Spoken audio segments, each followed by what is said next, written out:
And hello to our Inclusion Forum attendees today. Andrew and I are back at it again. If you recognize our faces, we had the chance to present together at the NCAA convention on the same topic, Brave Conversations. So we're looking forward to engaging with you today. Yeah, definitely.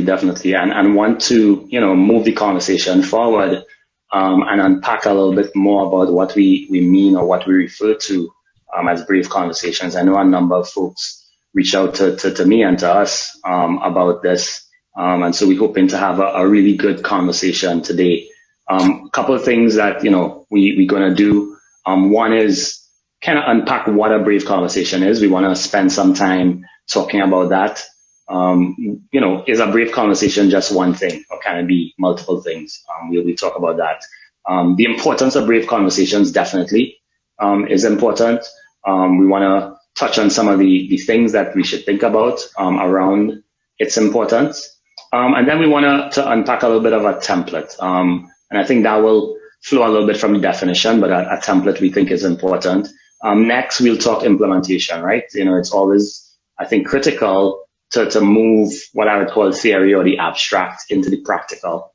So we'll do that. And then we always want to save space and time for folks to ask questions. So we'll pause a little bit on the back end to make sure that folks can do that. You ready to dive in, Naya? I'm ready. Are you ready? I'm ready. Let's go.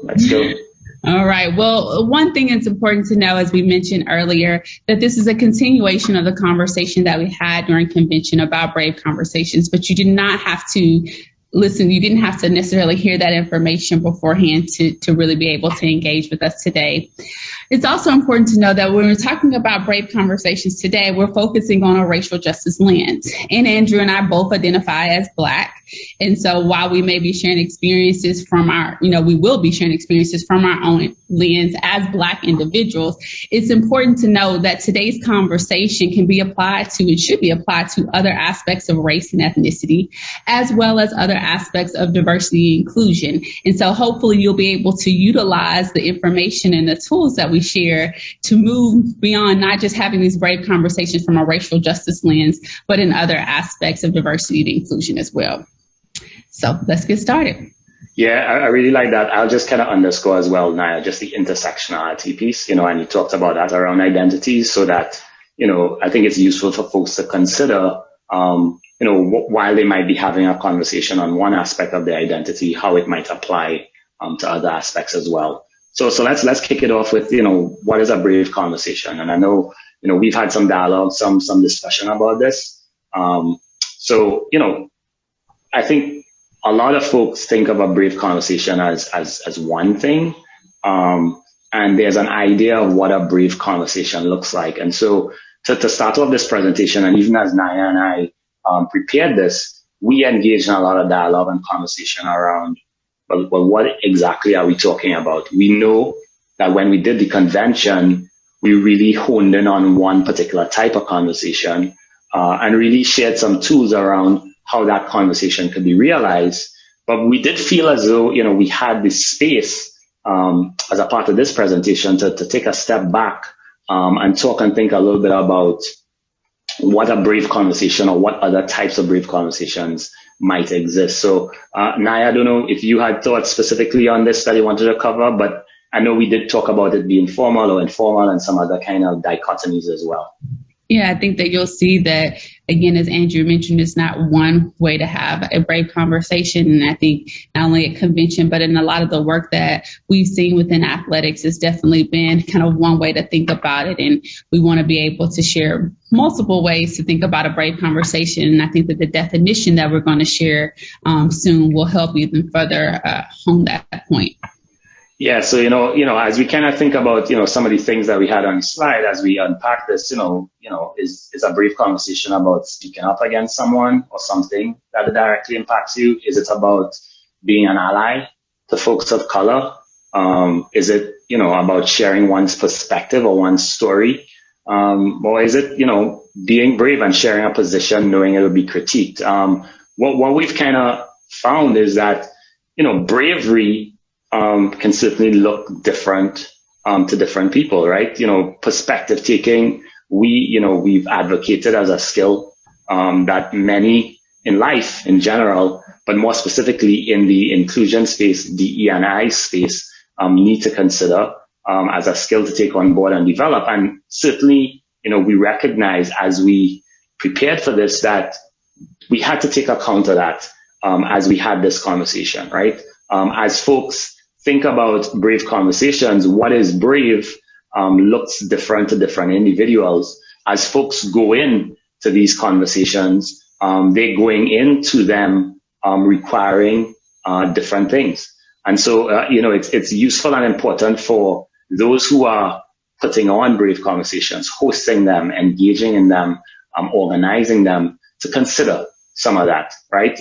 Is it a wall for some folks? Is it a fan for others? So this metaphor we felt was really useful and valuable as we dive in. When we get to some of the template and role-playing portions of today's conversation, we'll try to share some kind of abstract tips that we think could apply in general, but we do want folks to kind of consider what are the different types of brave conversations that exist.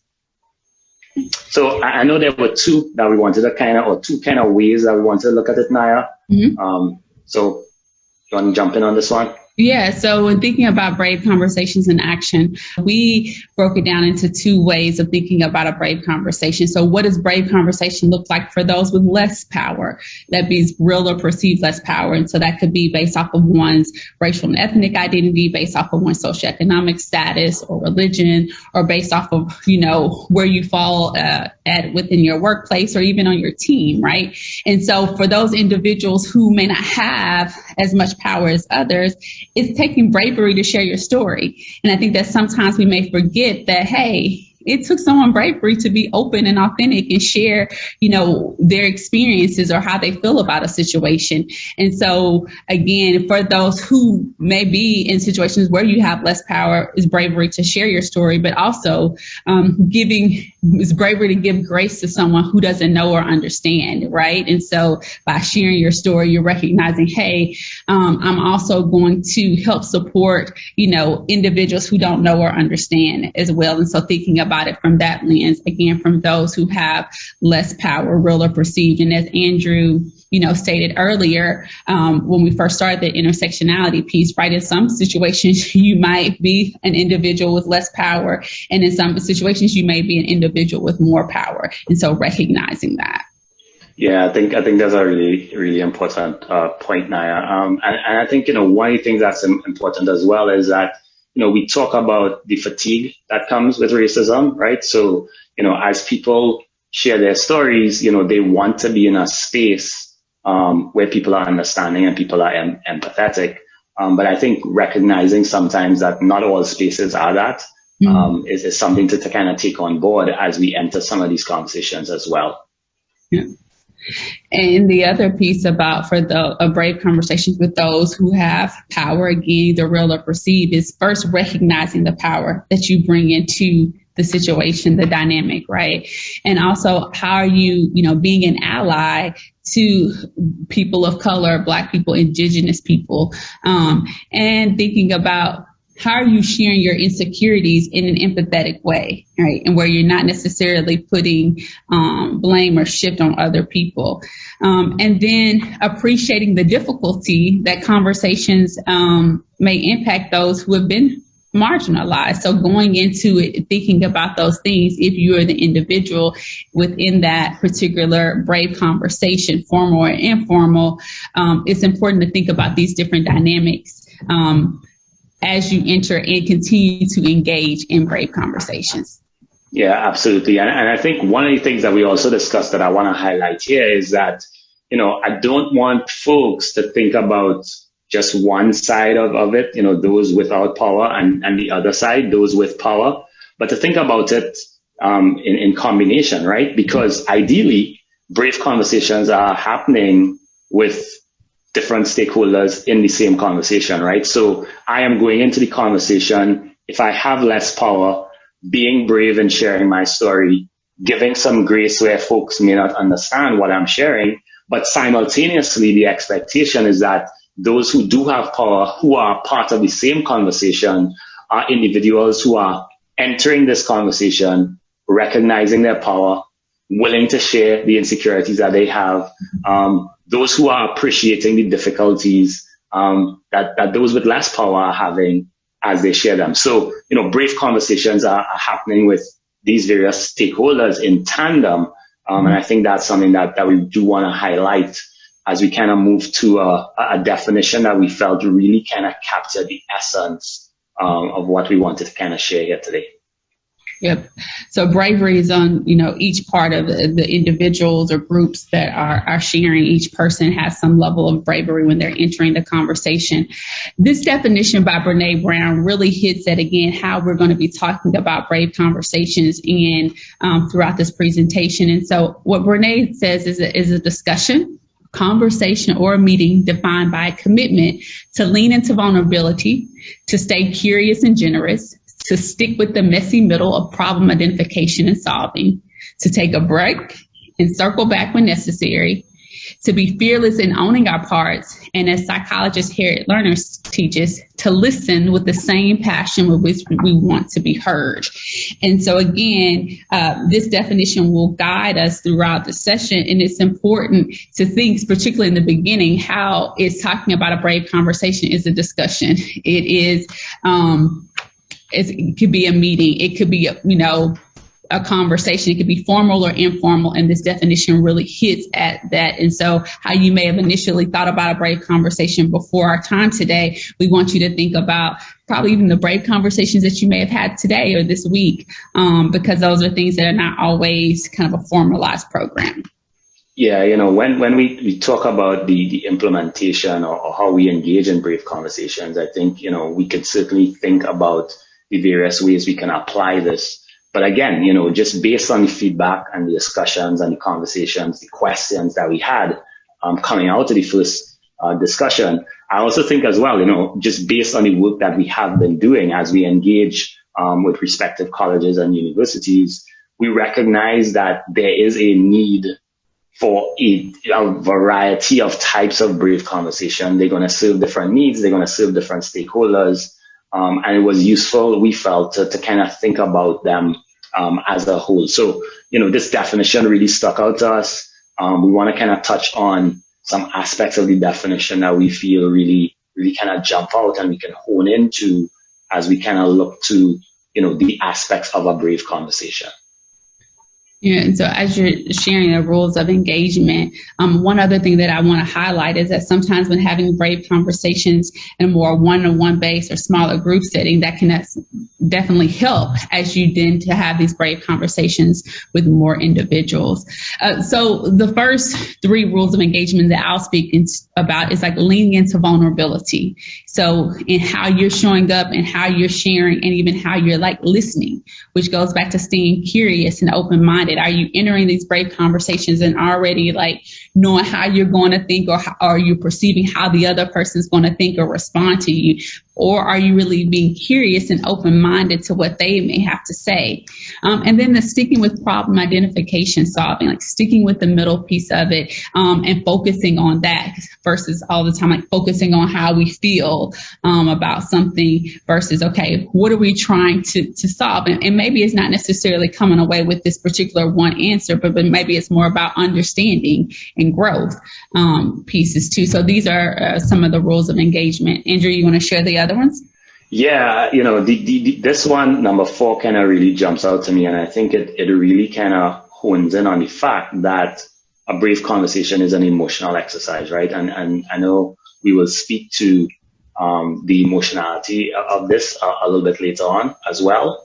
But taking breaks and re-engaging, right? So if the goal of a brave conversation is solutions oriented or problem identification and solving, as kind of engagement rule number 3 alludes to, we simultaneously need to recognize that is emotionally taxing, that is cognitively taxing, whether we have power or we don't, right? And so, how are we pacing ourselves to get us to some realistic points of achievement, right? What are the small steps that we can take that allow us to move the conversation and the dialogue to a point where we feel like we have some tangible next steps? So, because we do think next steps are important, but there are some moments where we just need to take a break, right? Where we need to say, hey, we've discussed this enough. I hear your point of view. Maybe we need to circle at another time. Owning our parts, I think, is very important. Naya kind of alluded to it around the vulnerability and being open-minded, but really kind of saying to ourselves, yes, my bad on that, or yes, I was, perhaps myopic on this other piece. There is a need to be vulnerable. There's a need to be honest. There's a need for us to hold ourselves to account if we are truly committed to using brave conversations to push us forward, and we are committed to using brave conversations to help us solve problems, right? Those things aren't going to take place if folks aren't holding themselves accountable.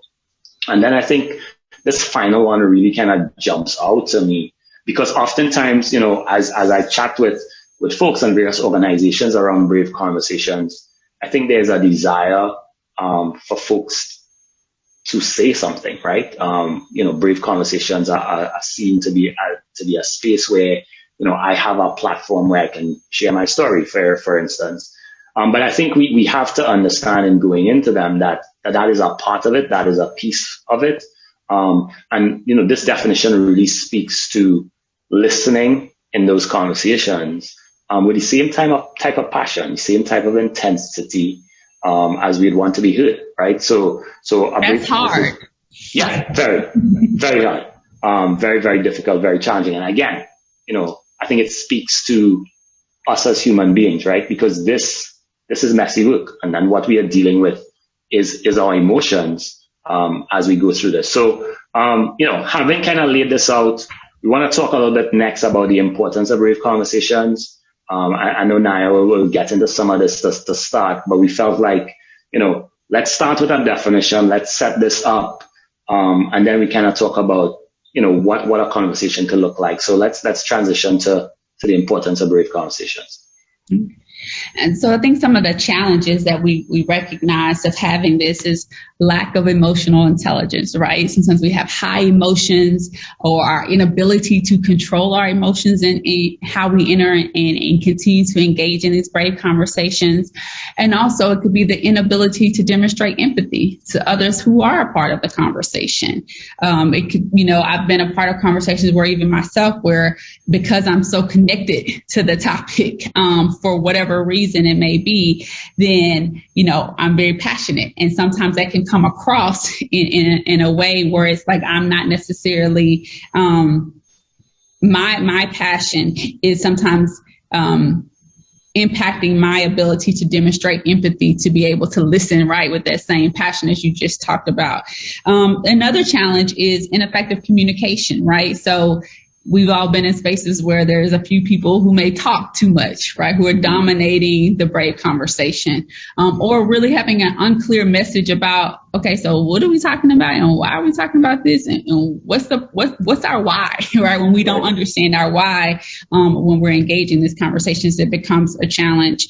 Also oversimplifying the issue, be it saying like, oh, it's really not that serious. Or, again, that not demonstrating empathy by the words that we say can also be a challenge. In addition, inability to deal with our own fear or insecurity. We know that sometimes people don't want to engage in the conversation because they don't want to, say the wrong thing, right? And so while I get that, but by just not wanting to say the wrong thing and not doing anything, it's not helping you to get to the point to be able to say something in a way that hopefully moves the conversation along, increases one's knowledge and understanding about whatever the topic may be.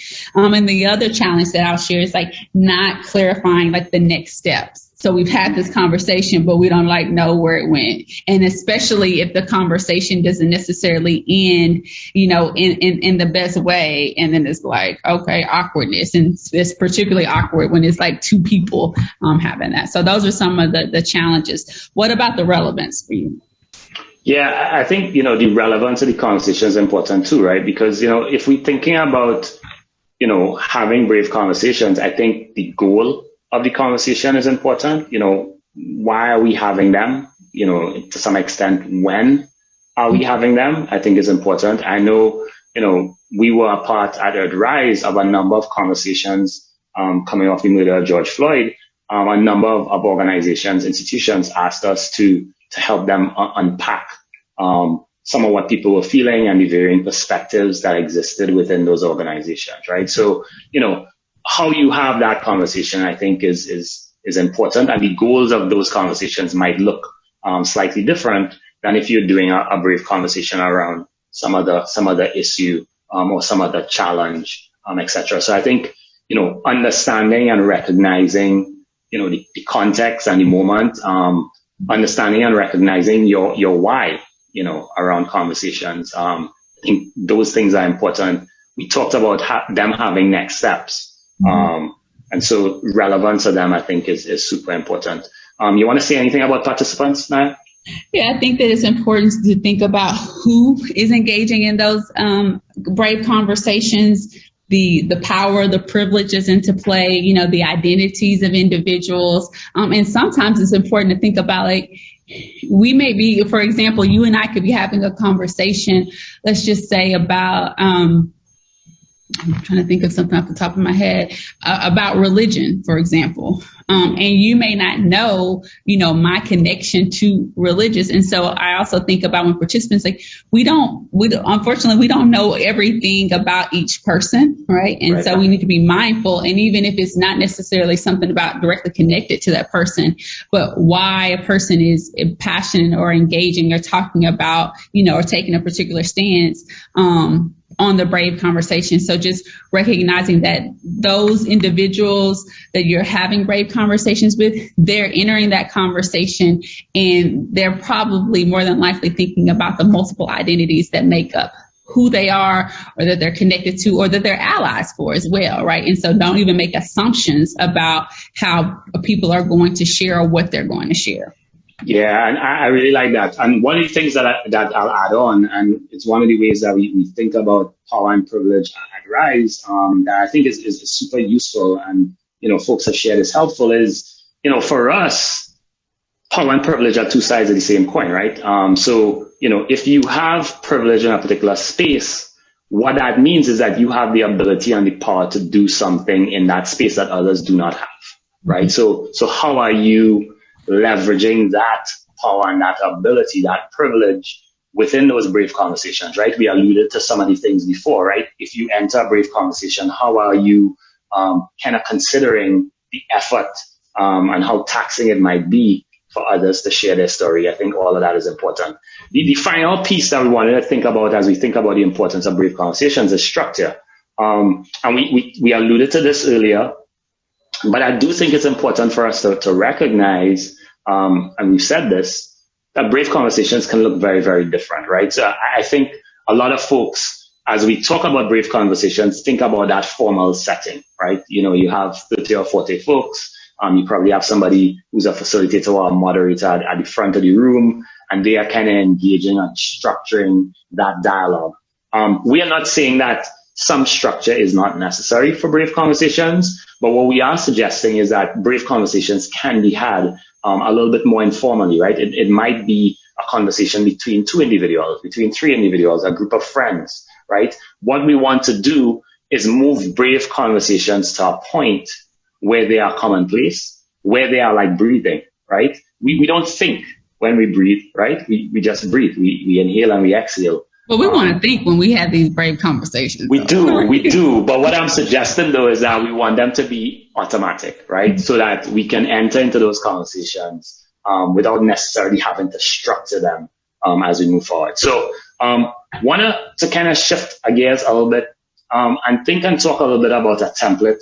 As we kind of been alluding to all along, for us, this template is a lot broader in its application. There's certainly some specific applications as we would think about it for a more formal kind of setting or a more informal one. But we did want to walk you through the template. That's one. And then two, on the back end of that, we'll do a little bit of role play that hopefully, brings the template to life and gives folks a clearer sense of some of the things that we are thinking and talking about. But again, for us, the brave conversation is about use of self. how are we using ourselves? How are we opening ourselves up, our vulnerability, our accountability, our empathy, our perspective taking, to help move these difficult and challenging conversations forward. And Andrew, before you continue, I want to two things. One, we're talkers naturally, right? We got a lot to share, and so our time is limited. So we're gonna, kind of go through some of the next things a little bit quickly, but also thinking about these brave conversations. As RISE has engaged with athletic departments and teams, so has the NCAA Office of Inclusion. And one thing that has been consistent is that coaches and athletic directors saying, "Hey, we want to be able to have these brave conversations on our teams." Not always doing it within the whole athletic department, but within our different sports teams. So this template that we're about to share with you can be utilized in those small settings as well. Yeah, excellent. Thanks a lot, Naya. And as we kind of put this together again, we were trying to put it in a format that was clear for folks and folks could take it away and remember it. What I would say though is that all of these things that we list here don't necessarily work in this order, right? There's kind of like a cycling through each of these things as you engage in a brave conversation. So listening, right? Listening is super important, right? We talked about brave conversations not only being about, you sharing, and you telling your story, but are you, hearing with the same kind of intensity, and the same type of passion that everyone else, has in the room. So listening is super important.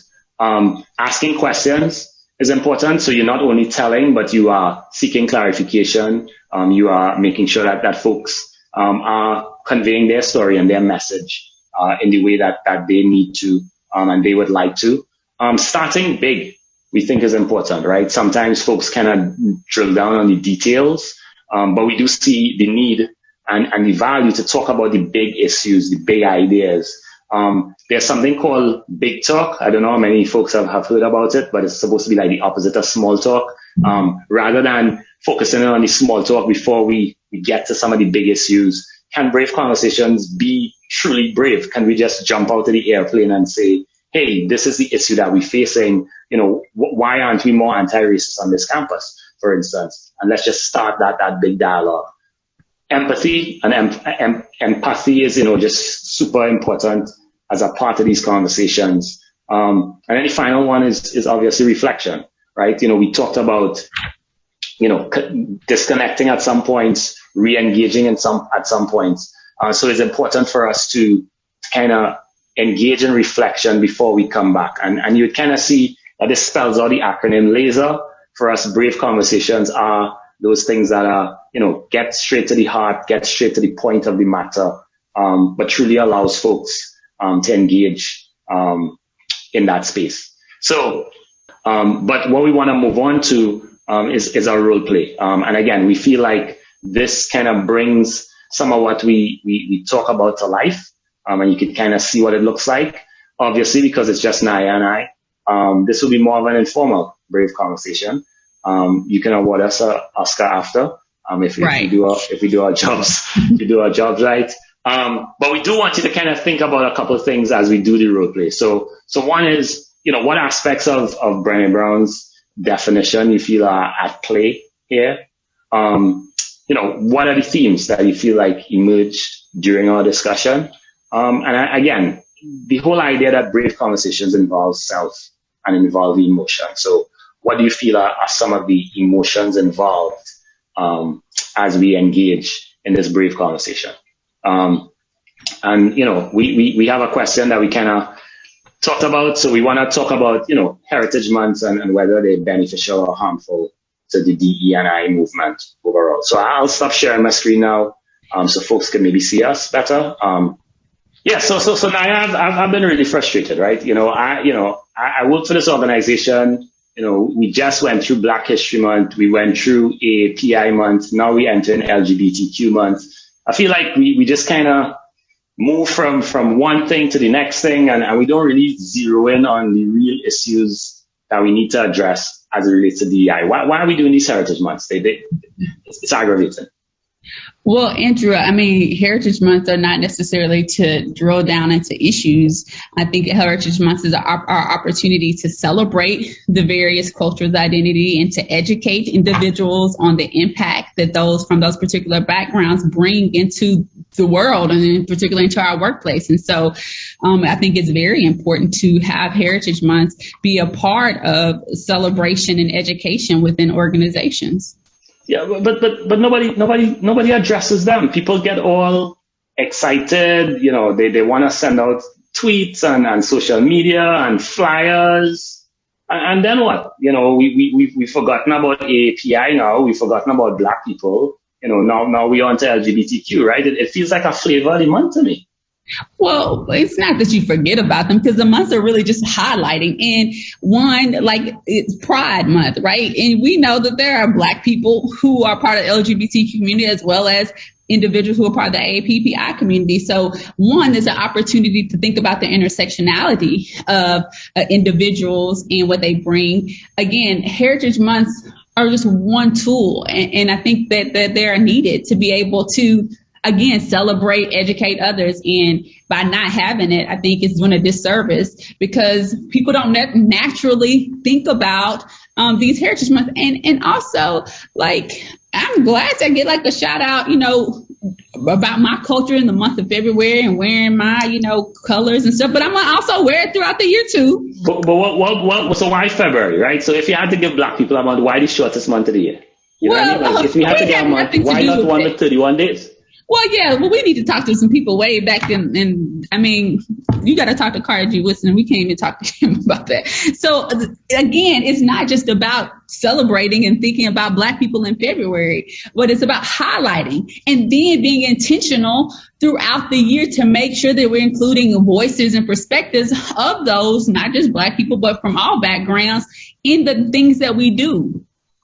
I don't know, Naya. I don't know because I know for me, like, when some of these Heritage Months come up, like that's the only time I think about other groups, right? So for me, I'm like, well, you need to. How many people really thinking about Black people other than February, right? Like I agree with you. This has to be year round, but I don't know if the Heritage Months are the best strategy to get there.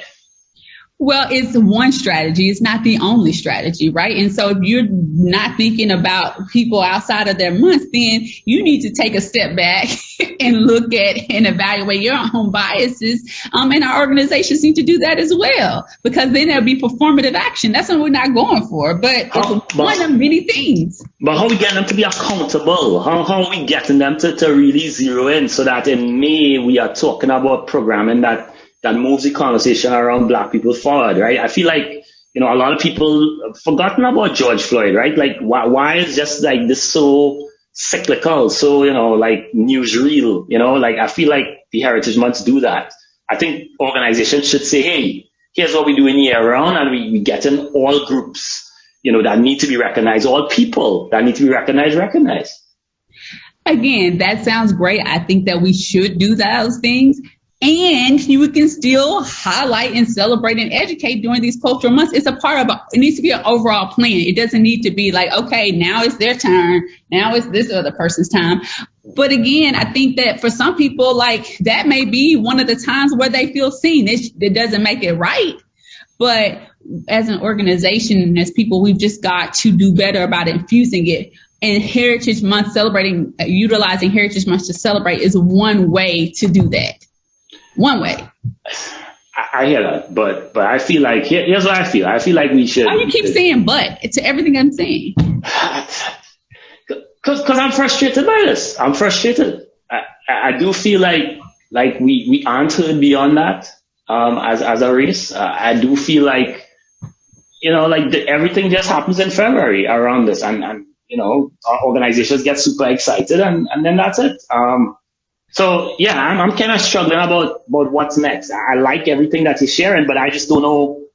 I don't know how to bring that into action in the organizations that I work for. Well, I think one way you could do that, so when you're working with organizations and it's February or it's June Pride Month, and then you can ask them, so what, during the year, what else are you doing to celebrate, educate, and making sure that individuals from these backgrounds are being that are a vital part of your organization, not only through your words, but through your actions beyond that particular month. I mean, that's one way to do it, but you can't just say, oh, we shouldn't have these months. I mean, that's ridiculous.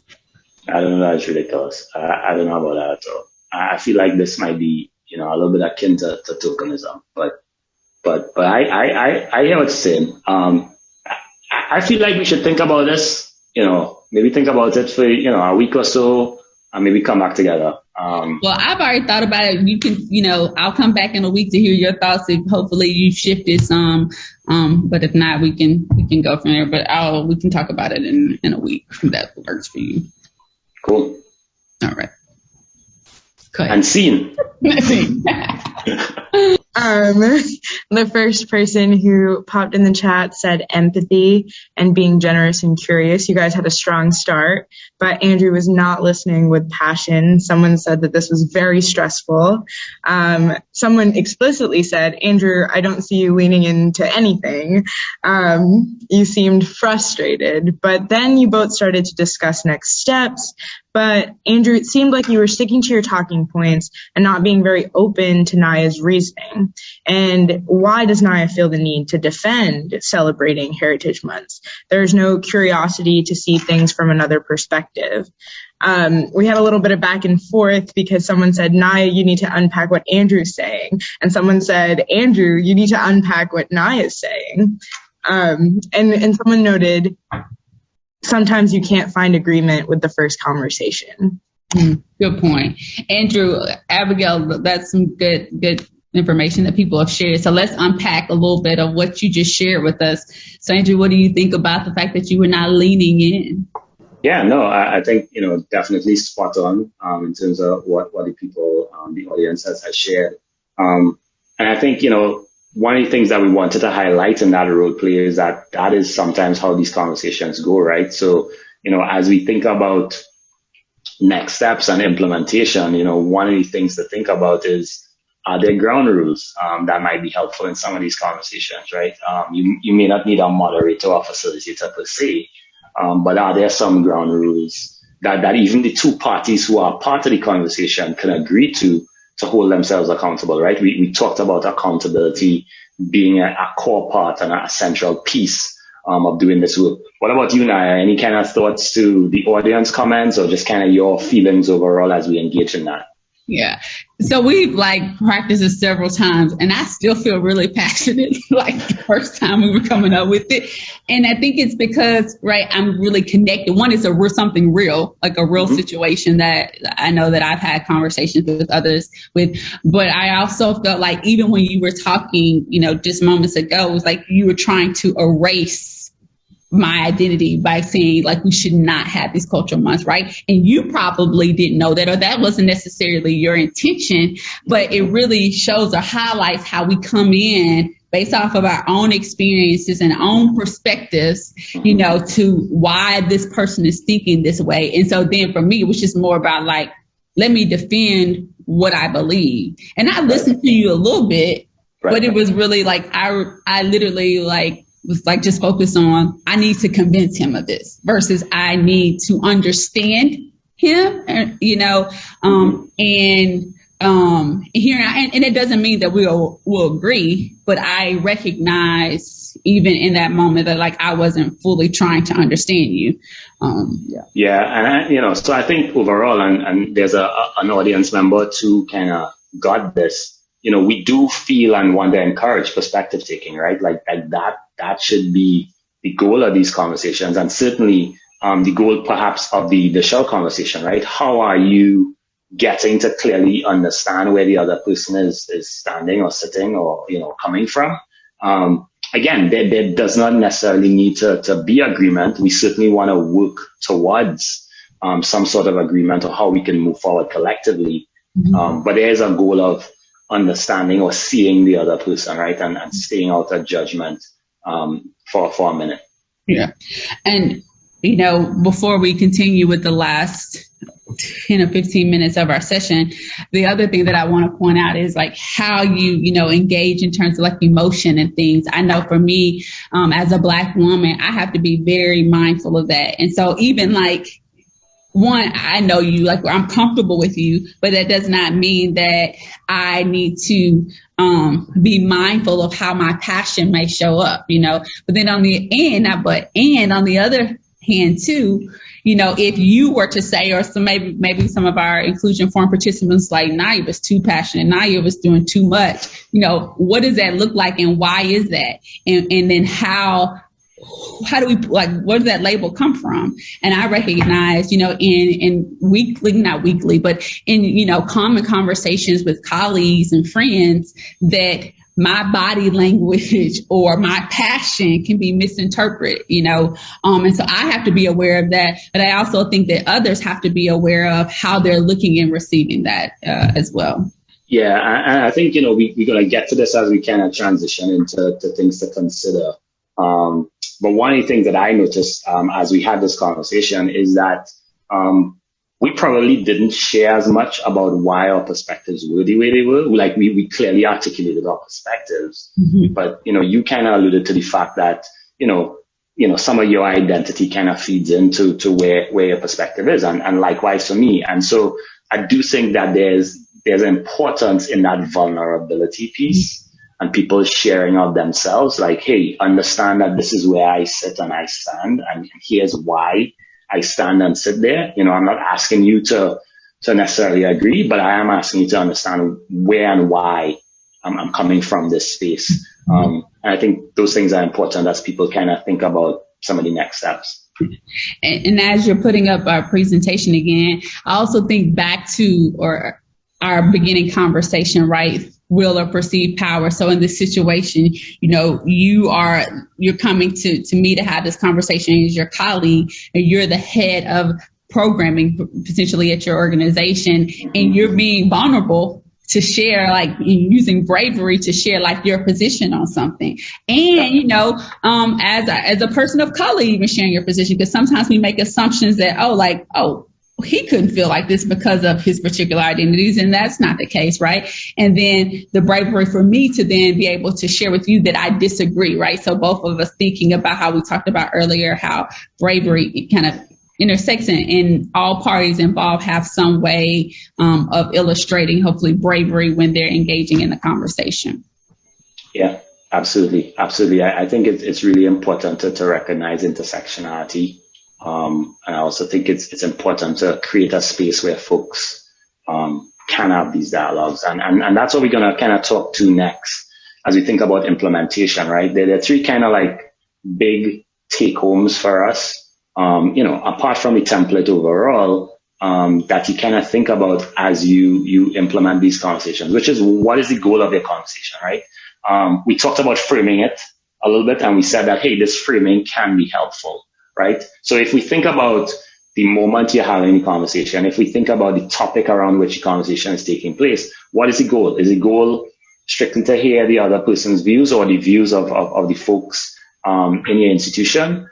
Is the goal to come up with some solutions? And perhaps, again, that might be the long-term goal, but that in this conversation, the goal is just to get us to this point. So we think that is important. Anything you want to share here, Naya, before I put up the next one?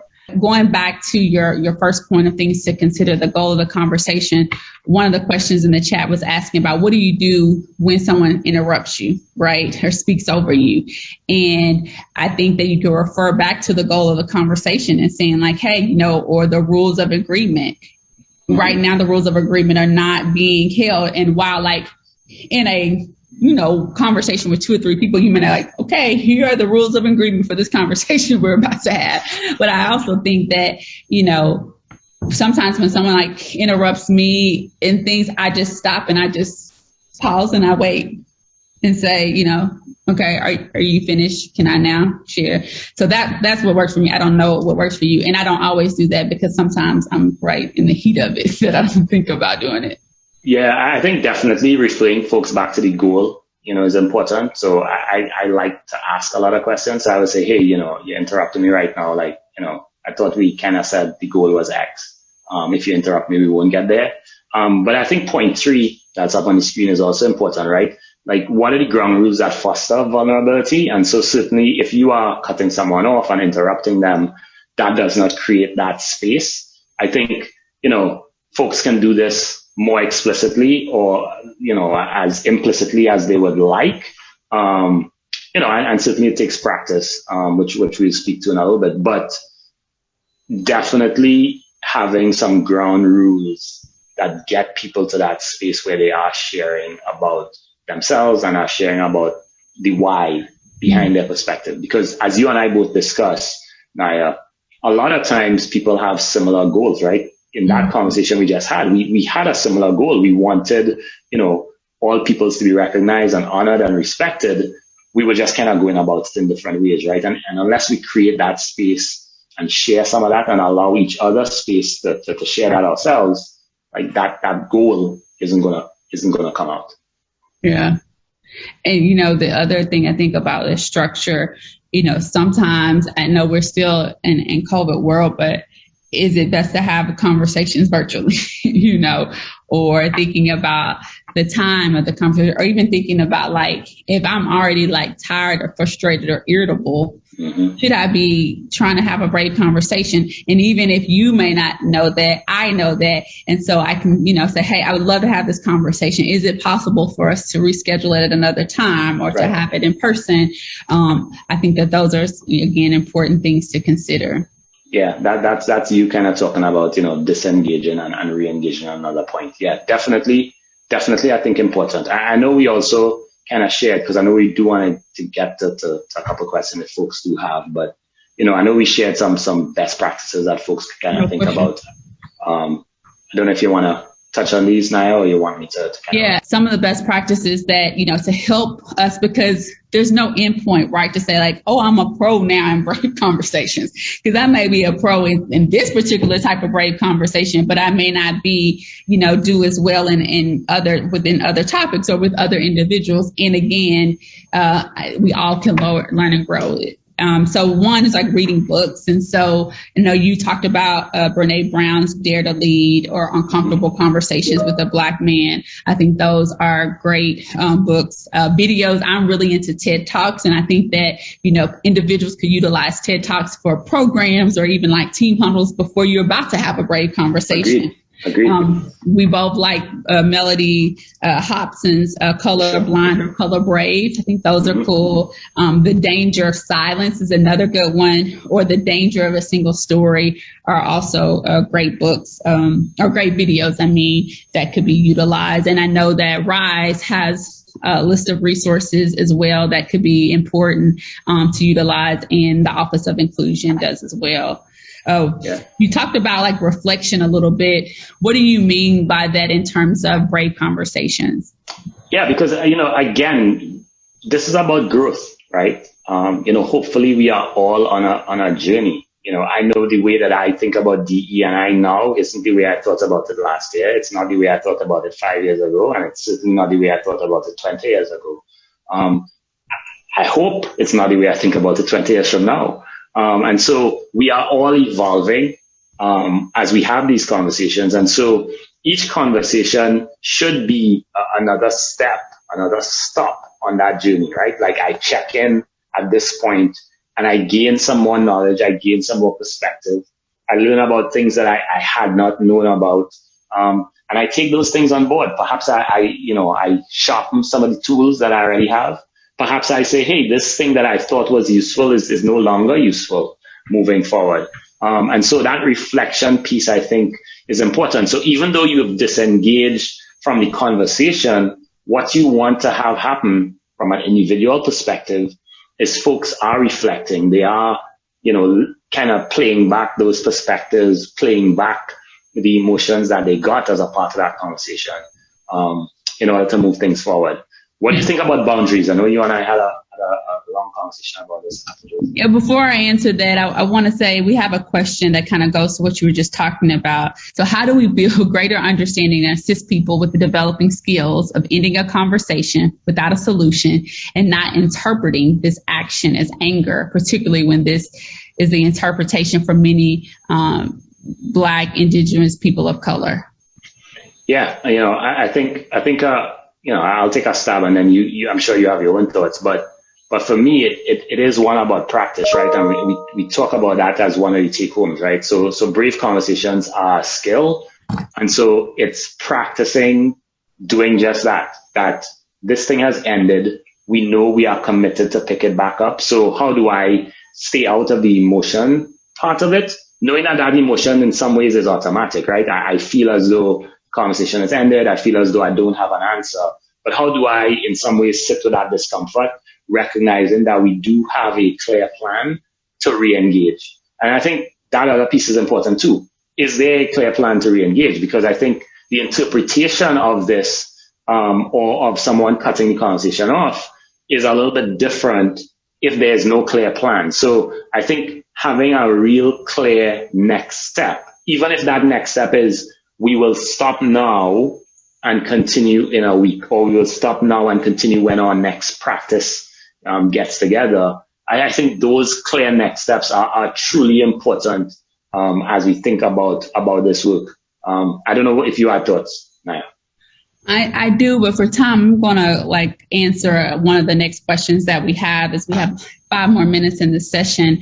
Someone stated it's hard when someone's the only person of their race or gender in a room with multiple team members. And it can feel like you're being ganged up on if there's no ally in the room. So how do you deal with this dynamic? And I'm thinking they're referring to, engaging in a brave conversations where either, it's not going well or you don't feel heard. And, one thing is that it's important to have allies in the room, and know in the situation, this person is saying that, there's no ally. Do we know it's no ally? And if so, or we believe it's not, I think it's okay, going back to what you said, for your own boundaries to disengage. And sometimes people will take that in a negative way when you're doing that, especially if you're the, only one, as this person mentioned. But I think that it's important because for me, if I feel like I'm being ganged up on, and I know, again, my dynamic as a woman and as a woman of color, more specifically a Black woman, I have to be mindful that however I respond could be taken in ways that's not intended. And for me, could be, in a way detrimental to the team dynamics or to how I'm perceived, moving forward. And so you can say right now it's best for me not to respond, or, I think that, can we revisit this conversation later? I think that those would be appropriate, things to take, because that's your own boundary, but it's also, I think, providing a boundary for the overall conversation and for the team or the individuals that you are engaging with, so that you can come back in a way that you do want to lean in and deal with the messy middle, just quoting back to Brene Brown's definition here. So do you want to share some key takeaways, and then we'll wrap up with some final thoughts? Yeah, definitely. I think the first piece is that brave conversations are uncomfortable. And I think folks obviously have seen that and are probably aware of that. But I think they're uncomfortable sometimes just, even in the ways in which they might end. That is being alluded to in the questions. And, we do all need to sit with some of that discomfort, right? We get better with practice, right? It is a skill that we have to develop, and it's it's like riding a bike. The more that we ride, the better we're going to get up from it, or better we get at it, rather. And brave conversations are about growth. And we talked about that when we mentioned the reflection piece, but we should be going into them seeking to grow. And so, one of the things that I think, administrators and coaches can do is kind of say to your participants, if we are entering into this space, one of the things that we want you to do is think about, takeaways. What are the things that can allow you to grow? And if nothing else, we hope that folks get from today that, we certainly don't think that brave conversations, Brené Brown and other scholars don't think that brave conversations have to be formal, right? Mm-hmm. I think we want them to be, because we want to impact our student athletes, our staff, our stakeholders on a large scale. But I do feel as though sometimes it is the many corridor, water cooler, sideline type conversations that can get us to where we need to get to. Yeah. And, one quick point that I will make based off of, what you said as well is that I think it's okay to be vulnerable in the beginning by saying, hey, like how I'm about to share or what I'm about to share, it's taking me bravery, to share that, or vulnerability. And I'm going to try to listen and be open. But I want you to know that, to even bring something up, by leading and saying, hey, I'm trying to illustrate bravery right now. I think that can be very powerful, and that gives other people permission to be braver as well. I know we can talk about this for hours. We don't have any more time, but we'll be providing more resources on our platforms about Brave Conversations. And we had a poet, Yori Berry, who talked about the audacity of inclusion. And one of the things that she says is we rise and dare to be brave, to be honest, and listen to open spirits, and to listen with open spirits. And so we hope that today's conversation, you take away of being able to be brave and to listen with open spirits, and to stand up and speak up and be conscious about having hard conversations because they're needed. So thank you, Andrew. As always, I enjoy presenting with you. Thank you. It was a pleasure to be here and to work with the NCAA again.